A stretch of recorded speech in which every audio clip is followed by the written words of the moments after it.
sa acting? At what age mo na-realize na gusto mong umacting? Gusto mong umarte? Um, since baby ko po. Dream mo na talaga. Opo. Nakitaan ka ng potential ng parents mo. Actually, no po. Ano po, nakita ko po na parang Or sino yung mga pinapanood mo na wow, gusto ko si Ate Catherine po. Ate Catherine Catherine Bernardo. Bernardo. Siya po talaga ang pinaka-idol. Galing ng Catherine ng bata. Galing ko yung buhay. Siya po yung pinaka-idol ng idol ko po. And dahil po siya napanood ko po sa kanya, lalo na sangre. Which is, nandun si Miss Cindy, si Yes Ate Cindy. po. Nagkaroon po ako ng passion in acting.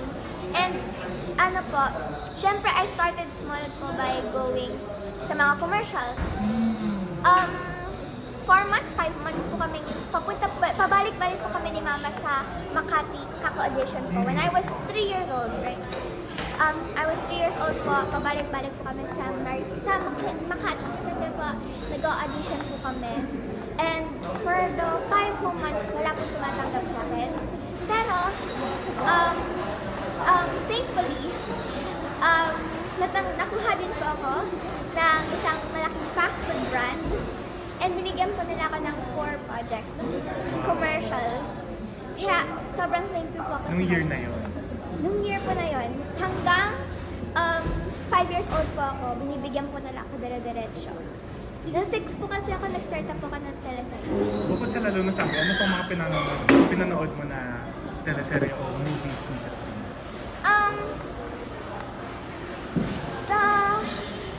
The one po with goodbye.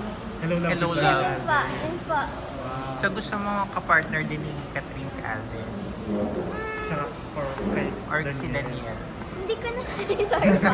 Hindi ko po tinitignan masyado mga love kasi ang pag nanonood po ako, ang tinitignan ko po kasi talaga is the story and the acting. Grabe, ang deep niyang bata. Ano, Nakakahiya. ano meron kay Catherine? Ba't mo siya nagustuhan? Magaling po siya mag-acting. Pag sinabi ko po magaling po siyang umacting, kapag po nag-acting siya, ramdam mo po yung character niya, ramdam mo po yung pain, ramdam mo po yung happiness.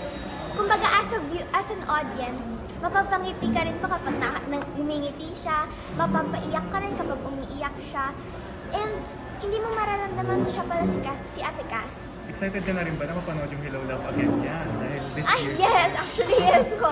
Inihintay ko po yun. Mo na ba si Catherine personally? Yes! Actually, yes Ano po. yung nangyari? Pakwento naman. Saka saan?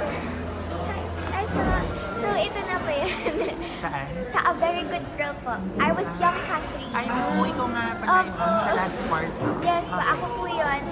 And, nung last day ko po ng shooting, alam po kasi nila tita, ng mga production po doon na sobrang fan po ko ni Ate Catherine. So, nung last day po, sabi po nila, wait ko na lang daw po si Ate Catherine, papunta na po kasi. So, hindi po ako mapakali. Sabi ko, pupunta si Ate Cat, pupunta si Ate Cat. Tapos, pagdating niya po, nasa labas po ako ng tent, iniintay ko po siya. Lahat po sila umuwi na po ng mga other cast po, kasi may shoot pa po doon eh. Lahat po ng other cast, umuwi na po, ako po nag-stay po kasi gusto ko po talaga makita si Ate Cat. Pagdating niya po, nasa labas po ako, pumunta po ka sa kanya. Wala po ka ibang sinabi kundi, hi po! May starstruck. Sobrang starstruck po ako, hindi po ako makagalaw, hindi po ako kahit ano pong galaw, hindi po. Sobrang smile lang po talaga yung nahalo ko po. Tapos, nasa utak ko na po, oh my God, si Ate Cat na to, si Ate Cat na to. Tapos, sobrang happy po ako kasi nakita ko na rin po siya finally. And sobrang bait niya po. Priceless mo. Sobra.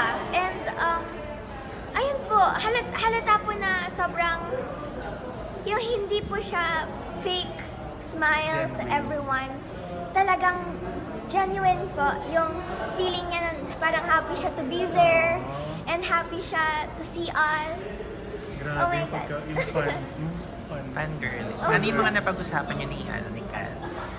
Well, pinag-usapan lang May po advice ba namin. siya sa'yo? Wala naman po.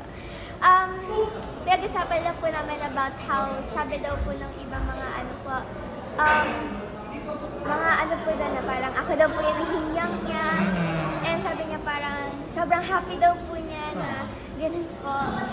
And yun lang po. Very quick pero grabe yung puso. Opo.